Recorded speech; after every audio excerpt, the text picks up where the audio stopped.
আসসালামু আলাইকুম। শুরু করছি আমার আলাদিন। পর্ব 18। লেখিকা জাবিন ফোরকান। গল্প পাঠে আমি তাসরিন জান্নাত।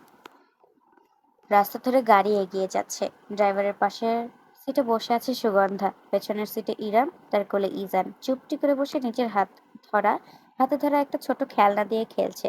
প্রায় অনেকটা পথে গাড়ি চলল নিঃশব্দে। তারপর হঠাৎ মুখ খুলল সুগন্ধা। আপনি কিছু মনে করেন না আপা, আসলে বড় সাহেব লোকটা একটু অমনি। ইরাম ছেলের ওপর থেকে চোখ সরিয়ে সুগন্ধাকে দেখল। ঠোঁটে অতি মৃদু হাসি মেখে বলল, মনে না করার মতন কাজ তো খালু করেননি। তবে আমি ফাঁকা বলিতে বিশ্বাসী নই। প্রতিবাদী হওয়া উচিত কাজের মাধ্যমে। পরক্ষণে কথা ঘুরিয়ে ফেলল সে। শুধালো, কিছু মনে করে না সুগন্ধা, খালামণিকে সরাসরি জিজ্ঞেস করতে অস্বস্তি হচ্ছিল বলে তোমায় করছি। বাই এনি চান্স খালুর সঙ্গে কি খালামণির কোনো ঝামেলা হয়েছে? সুগন্ধার প্রশ্ন শুনে চুপ করে রইল কিছুক্ষণ। তারপর লুকিং গ্লাসের দিকে তাকিয়ে ইরামের সঙ্গে দৃষ্টি মিলিয়ে জানালো, আপনি বাড়ির মানুষ, আজকে নইলে কালকে এমনিই জানবেন। সত্যিটা হইল গিয়া, আম্মাজান আর বড় সাহেবের সম্পর্কটা গত 2 বছর ধরে ঢিলা দিয়া চলতেছে। আমি অত বেশি কিছু জানি না, কখনো একবারে জিজ্ঞেস করতে চাই নাই। কিন্তু 1 বছর হইল বড় সাহেব বাড়িতে থাকে না, আলাদা থাকে। ব্যবসার কাজে এদিক সেদিক, সেপারেশন টাইপ। কেন, কি এত কিছু ঘাটে নাই? ভাইজান সারিকা আপা কখনো এই বিষয় নিয়ে কথা বলতে ইচ্ছুক হয় নাই। ব্যাপারটা ধোঁয়াশা। ইনাম সব শুনে মাথা দোলালো, পাল্টা প্রশ্ন করলো না। এখন অনেক কিছুই ধরতে পারছে সে। সেভেনের বিয়েতে আহমদের অনুপস্থিতির কারণ, হঠাৎ করে বাড়িতে ফেরা, আর ফিরেই শত্রু শত্রু মনোভাবাপন্ন আচরণ করা।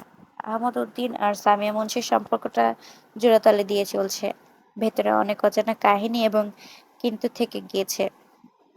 দুজনের মাঝে মায়া ভালোবাসা নেই বললেই চলে। আচরণে তেমনটাই প্রকাশ পায়, শুধুমাত্র নামে এখন স্বামী স্ত্রী তারা। সুগন্ধাকে তার কলেজের সামনে নামিয়ে দিয়ে ইরাম গেল ঠিক পাশের রাস্তায়। গাড়ি থেকে নেমে ছেলেকে সাবধানে কোলে নিয়ে এসে আশেপাশে তাকালো। 3 তলা একটা বিল্ডিং, নিচতলা সম্পূর্ণটা কম্পিউটার প্রশিক্ষণ কেন্দ্র।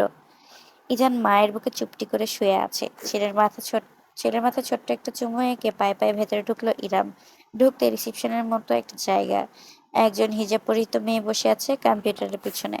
কিভাবে আপনাকে সাহায্য করতে পারি ম্যাম? ইরাম এগিয়ে গেল। আমি ইরাম কিবরিয়া, আজ সকালেই ফোন করেছিলাম, আপনাদের ফ্রিল্যান্সিং বেসিক কোর্সটা করতে চাচ্ছিলাম। ও হ্যাঁ, আমার মনে আছে।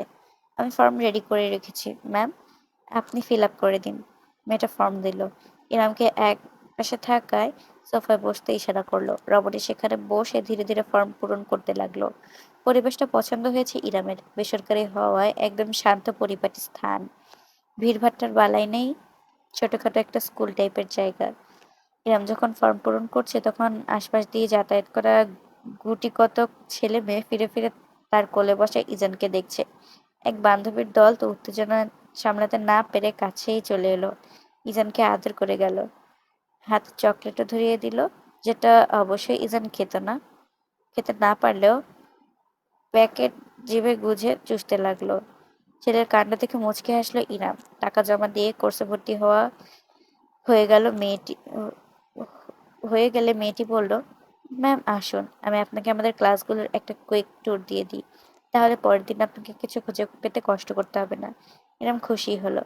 রিসেপশনে অন্য একজনকে রেখে মেয়েটি ইরামকে করিডোর ধরে ভেতরে নিয়ে গেল।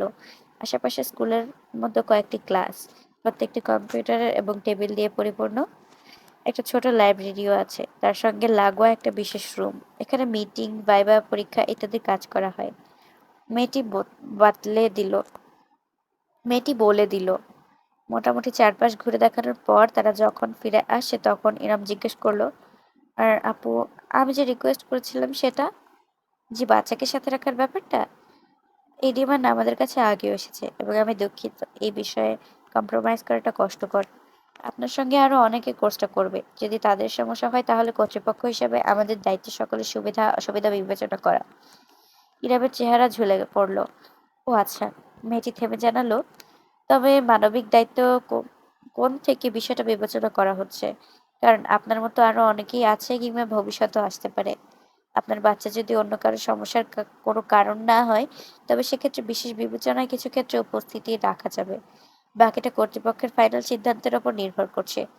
সরি, আমি এর বেশি আর কোনো সাহায্য আপনাকে করতে পারছি না ম্যাম। এবার সামান্য হাসল ইরাম। না না, যথেষ্ট করেছেন, থ্যাঙ্কস। তারা ফিরে এলো। করিডর বেয়ে রিসেপশনের দিকে যাওয়ার সময় একদম শেষ ক্লাসের দিকে অজান্তেই নজরপাত হলো ইরামের। বেশ কয়েকজন ছেলেমেয়ে কম্পিউটারের সামনে বসে আছে, আর একদম সামনে ডায়াসের ওপর দাঁড়িয়ে ডিজিটাল বোর্ডে কিছু একটা বুঝিয়ে যাচ্ছেন শিক্ষক। লম্বা চওড়া এক পুরুষ, মেধিন শরীরে জড়ানো কালো শার্ট এবং ফর্মাল, চোখে হালকা ফ্রেমের চশমা, শ্যামলা মুখে একটা মায়াবী ভাব, আত্মবিশ্বাসী উপস্থাপন। হাত নেড়ে সে বুঝিয়ে যাচ্ছে, জেন্টলম্যান অ্যান্ড লেডিস, আপনাদের আর্টিকেল ফিনিশ করার আর ঠিক 2 মিনিট বাকি আছে। আমি উপদেশ দেব, আপনারা পয়েন্টগুলো ওপর ফোকাস করুন। সুন্দর লেখা AI ও লিখতে পারে। আপনাদের মনে রাখতে হবে, অনন্য হতে হবে নিজের স্বকীয়তায়, ওকে? ইরাম থেমে দাঁড়িয়ে খানিকটা সময় নিয়ে দেখলো। ক্ষণিকের জন্য মনে হলো এই লোকটাকে সে আগেও কোথাও দেখেছে, কিন্তু কোথায় ঠিক মনে করতে পারলো না। তাকে এভাবে তাকিয়ে থাকতে দেখে মেয়েটি পাশ থেকে বুঝে ঝুঁকে জানালো, উনি আমাদের সবথেকে জনপ্রিয় এবং গুণী ট্রেনার, কায়সান রুশদি। ওনার ইউটিউব চ্যানেলে 1 মিলিয়ন সাবস্ক্রাইবার। ওখানে উনি প্রোগ্রামিং কম্পিউটার সম্পর্কিত টিউটোরিয়াল ভিডিও দেন। রুশদি, হ্যাঁ, এবার নিশ্চিত। সে শোনা শোনা লাগছে, তবে হুট করে কিছুতেই মনে পড়ল না এনামের সত্যিকারের স্মৃতিটুকু। সময় লাগবে। সে যখন দাঁড়িয়ে আছে তখন হঠাৎ করে ক্লাসের ভেতরে থাকা কায়সান মাথা কাত করে তাকালো। ইরামের সঙ্গে চোখাচোখি হয়ে গেল তার। বিব্রত হয়ে পড়ল ইরাম, আর দাঁড়ালো না। দ্রুত উল্টে ঘুরে ছেলেকে নিয়ে হেঁটে চলে গেল। সে খেয়ালই করলো না কায়সানের দৃষ্টি সে আড়াল হওয়া পর্যন্ত তাকে অনুসরণ করে গেল। ভর্তির কাজ শেষ হয়ে যাওয়ার পর ইনাম বাইরে চলে এলো। সুগন্ধার পরীক্ষা 40 মিনিটের ছিল। এতক্ষণে হয়ে যাওয়ার কথা। গাড়ি নিয়ে এসে যখন সুগন্ধার কলেজের গেটের সামনে অপেক্ষা করছে, তখন অদূরে একটা বাইকের উপস্থিতি লক্ষ্য করলো। তেমন চোখে পড়ার মতন কিছু নয়। ক্লাসিক লাল কালো হোন্ডা, যেখানে বসে আয়েশ করে বাদাম চিবুচ্ছে একটা ছেলে। একটা ছেলে ঠিক পেছনে দাঁড়িয়ে সিগারেট টানছে। ছেলে দুটোকে কিছুক্ষণ আগে কম্পিউটার প্রশিক্ষণের কেন্দ্রের সামনেও দাঁড়িয়ে থাকতে দেখেছিল ইরাম। শর্ট টাইম মেমোরি ভীষণ ভালো তার। লং টাইমে ভুলে গেলেও কাছাকাছি সময়ে ঘটা ঘটনা ভালোই মনে থাকে। বাইক চোখে লাগার মতো কিছু না। আশেপাশে কালো সবুজ আরো কিছু বাইক আছে। তবে ইরামের কেন যেন মনে হচ্ছে যে যেখানে যেখানে যাচ্ছে এই বাইকটাও ঠিক সেখানেই যাচ্ছে। নাকি মনের ভুল? দুটো জায়গায় কাকতালীয়ভাবে হয়তো চলে গিয়েছে তারা দুজনেই। তার থেকে সন্দেহজনক হয়ে গেল। সুগন্ধ চলে আসায় বিষয়টা নিয়ে আর ভাবার সুযোগ হলো না তার। বাড়ির দিকে যাওয়ার সময় বাইকটা ওখানেই থেকে গেল। অনুসরণ করলো না বিধায় ইরাম নিশ্চিত হলো সেই বেশি সন্দেহ করছিল। রাত প্রায় 2টা। সাইমনের শো এখন তুঙ্গে। সময় যত বাড়ে তার সঙ্গে পাল্লা দিয়ে বাঁধনহারা হয় মানুষের আত্মা। লাল নীল বাতির ঝলমলে আলোর নিচে কন্ট্রোল প্যানেল ঝুঁকে বিট ঠিক করছে সাইবান। এক হাতে হেডফোন ধরা কানের কাছে। শরীর দুলে যাচ্ছে তার মিউজিকের সাথে সাথে। ডান্স ফ্লোরে তরুণ তরুণী উচ্ছ্বাসে মত্ত। এদের দেখলে মনে হয় না জীবন নিয়ে বিন্দুমাত্র দুশ্চিন্তা আছে কারো। বেশ কত রমণী তো নাচতে নাচতে একেবারে সাইবানের কাছে ঘেঁষে এলো। Hey mister DJ, very handsome. Thanks, পাল্টা হেসে উত্তর করলো সাইবান। আরেকজন তো একেবারে গা ঘেঁষে এসে সেলফি তুলে নিয়ে আবেশিত গলায় শুধালো, আজকের শো এর পর ফ্রি আছেন? Wanna have a little drink with me later? Saiban নিজের বাম হাতে তুলল। তার অনামিকায় একটি সিলভার আংটি জ্বলজ্বল করে উঠল, যদিও আংটিটা কোনো কারণ ছাড়াই আজ পরা হয়েছিল। সে আঙুল দিয়ে সেদিকে নির্দেশ করে বলল, sorry my lady, I have my own lady to drink with. How cute! আশেপাশের কিছু মেয়ে উৎসাহ দিয়ে চিৎকার করে উঠল। আবার অনেকে মুখ ফুলিয়েও ফেলল। সাইবান অবশ্য কার দিকে মনোযোগ দিল না। সে মাইক্রোফোনে চেঁচিয়ে উঠল, লেটস গো! তীব্র বিটে কেঁপে উঠতে লাগলো তার চারপাশ। সবাই উল্লাসে ফেটে পড়ল। মিষ্টি একটা ঘ্রাণে ছেয়ে রইল পরিবেশ। প্রায় ঘেমে গিয়েছে সাইবান, তাই ওপর থেকে ব্লেজার খুলে শুধু জ্যাকেট পরে কাজে মনোযোগ দিল। কপালে চুলের গোছা লেপ্টে আছে তার, চিকচিক করছে আইব্রো পিয়ার্সিং। সকাল যখন মিউজিকের সঙ্গে প্রায় উন্মুক্ত হয়ে উঠেছে, তখন একেবারে হঠাৎ করে গুঞ্জনের শব্দ ছেয়ে গেল চারপাশে। প্রথম তাই কেউই বুঝতে পারল না কি হয়েছে। ডান্স ফ্লোরের মাঝখান বরাবর একটি ছেলে আরেকটি ছেলের ওপর চড়াও হয়েছে। নিচে ফেলে ঘুষি মারছে। আধারি খেলার বিষয়টা স্পষ্ট নয়। সাইবান ভ্রু কুঁচকে তাকালো। মিউজিকের ভলিউম কমিয়ে এনে হাত তুলে টিমকে ইশারা করলো। লাল নীল ডিস্কো লাইট নিভিয়ে উজ্জ্বল বাতি জ্বলে উঠল মুহূর্তেই। সবাই ছড়িয়ে ছিটিয়ে গেল। মারামারি হচ্ছে দুজন ছেলের মাঝে। সাইবান একটি দীর্ঘশ্বাস ফেললো। নতুন কিছু নয়। অ্যালকোহলের প্রভাবে হরহামেশাই শোয়ের মাঝে এমন উদ্ভট কাণ্ডের মোকাবেলা তাকে করতে হয়। তুই আমার ওয়ালেট নিয়েছিস? আরে আমার বাপকে চিনিস তুই? তোর মতো 14টা পিসকে কিনে ফেলতে পারবো অনায়াসে। আর আমি কিনা তোর ওয়ালেট নেব? ক্রেজি! তাহলে আমার ওয়ালেট কোথায়, চোর কোথাকার! সিকিউরিটি ভিড় ঠেলে এগোতে এগোতে সাইবার এগিয়ে গেল। একটা মেয়ের গায়ে মোক্ষম ধাক্কা লেগেছে দুজনের মারামারির কারণে। মেয়েটাকে ধরে সে আস্তে করে পিছিয়ে নিরাপদ দূরত্ব রেখে দুটো ছেলের মাঝখান বরাবর দাঁড়ালো। ওকে, না বয়েজ, স্টপ ইট। দুজনের বাপেরই অনেক টাকা, না হলে এখানে ফুর্তি করতে আসতে না। সোশিয়াল। ছেলে দুটো থতমত খেয়ে একে অপরের দিকে তাকালো, তারপর সাইবানকে দেখলো। আপনি মাঝখানে বাধা বাঘ সাজছেন কেন? বিষয়টা টাকার না, বিষয় হলো বেয়াদবির। ওই শালা, তুই আমার ওয়ালেট নিলি কেন, কোন সাহসে? কতবার বলেছি নেইনি? আর শালা বলিস কাকে, মাদার চো! যা! এবার আমি নিয়েছি তোর ওয়ালেট, কার কি বাল ছিঁড়বি ছিঁড়ে দেখা দেখি। দুজন দুজনের দিকে আবারও তেড়ে গেল। মাঝখানে সাইবান স্যান্ডউইচ হয়ে গেল।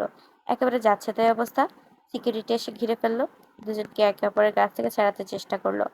ওনারা চেঁচিয়ে বলছে, বাইরে, বাইরে ফেলে দুটোকে, বদমাইশ! Yes, just throw them out please. পুরো মজাটাই মাটি করে দিচ্ছে। চরম এই চরম বিশৃঙ্খলতার মাঝেই সাইবানের পকেটে থাকা ফোন ভাইব্রেট করে উঠল। জীবনেও এই ফোন সে রিসিভ করবে না। ফোন পুরোপুরি সুইচ অফ করতে ভুলে গিয়েছে, তাই ফোন কেটে বন্ধ করার জন্য হাত তুলতেই সে থমকে গেল। সিকিউরিটি চেঁচিয়ে তাকে কিছু বলছিল, তবে সে হাত তুলে বলে উঠল, হুস! তারপরে সকলের উদ্দেশ্যে রীতিমতো গলা ফাটিয়ে হুঙ্কার দিল, everyone, shut the fuck up right now! কেউ যদি আগামী 2 মিনিটের মধ্যে একটু টুঁ শব্দ করেছে, তো পার্সোনালি তার ভোকাল কর্ডের ক্ষমতা দেখে নেব আমি। তার কণ্ঠস্বরে অদ্ভুত একটা জাদুকরী ক্ষমতা ছিল বোধহয়। সিকিউরিটি চিৎকার চেঁচামেচি করতে থাকা মানুষ, এমনকি ঝগড়ার কারণে ছেলে দুটো অবধি জমে গেল। সাইমন সকলের মাঝখানে দাঁড়িয়েই ফোন রিসিভ করলো। Yes my precious. তার কণ্ঠস্বর এতটা নরম হয়ে উঠল যে আশেপাশের কেউই কোনো তালমিল না পেয়ে ড্যাব ড্যাব করে তাকিয়ে রইল শুধু। ফোনের ওপাশ থেকে ভেসে হলো ইরামের কণ্ঠস্বর, শো শেষ হয়নি? এই তো শেষের পথে। আপনি ঘুমাননি এখনো? খুব বেশি মিস করছেন হাজবেন্ডকে? হাজবেন্ড শব্দটাতে একটা আলাদাই জোর দিল সাইবার। তীর্যক হাসি ফুটলো তার ঠোঁটে। এরম কিছুক্ষণ চুপ করে থাকলো, তারপর বলল, তুমি অনেক টায়ার্ড বোঝা যাচ্ছে, কথাবার্তার কোনো ঠিক ঠিকানা নেই। আপনি এসে ঠিক করে দিতে পারেন, মাইন্ড করবো না। নিয়ে তো যাওনি, জিজ্ঞেস করে দেখেছো যেতে চাই কিনা? ওহ, হাউ ক্রুয়েল অফ মি! আপনি হানিমুনে আসতে চান সেটা আমাকে আগে বলবেন না?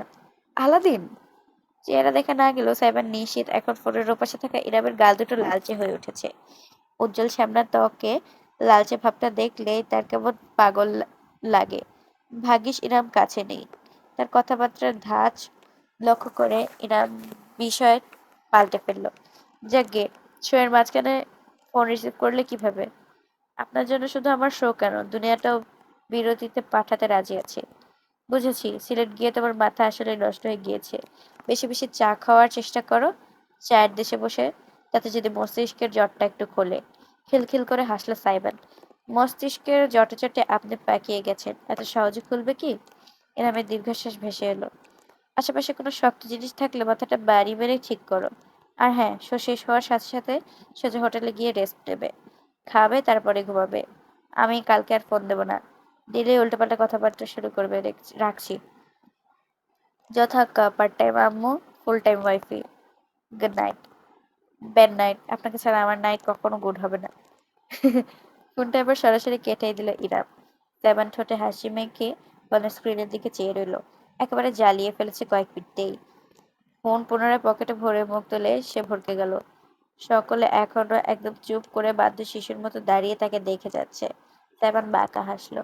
হে, ওয়াইফি কামস ফার্স্ট। নাও, কথা যেন ছিলাম আমরা? ও হ্যাঁ, ঝগড়া। Please continue. সিকিউরিটি।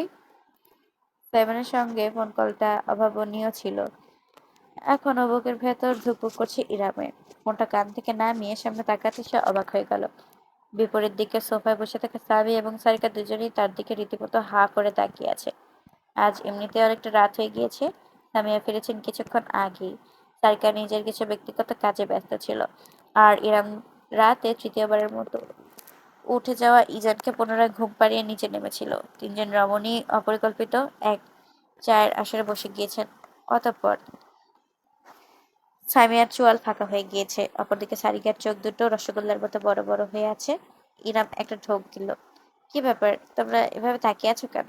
সারিকা ইরামের হাতের ফোনের দিকে আঙুল তুলে নির্দেশ করে অবিশ্বাস্য কণ্ঠে বলে উঠল, ওয়েট, তাই শোয়ের মাঝখানে ফোন অন রেখেছে? ও তোমার কল রিসিভ করেছে?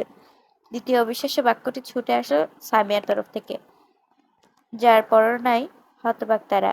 তবে ইরাম এর কারণ উদ্ঘাটন করতে পারল না। ফ্যালফ্যাল করে শাশুড়ি আর ননদের দিকে তাকিয়ে রইল। তারা এত অবাক কেন হচ্ছে, যেন সাইবান জীবনেও তাদের ফোন কল রিসিভ করেননি।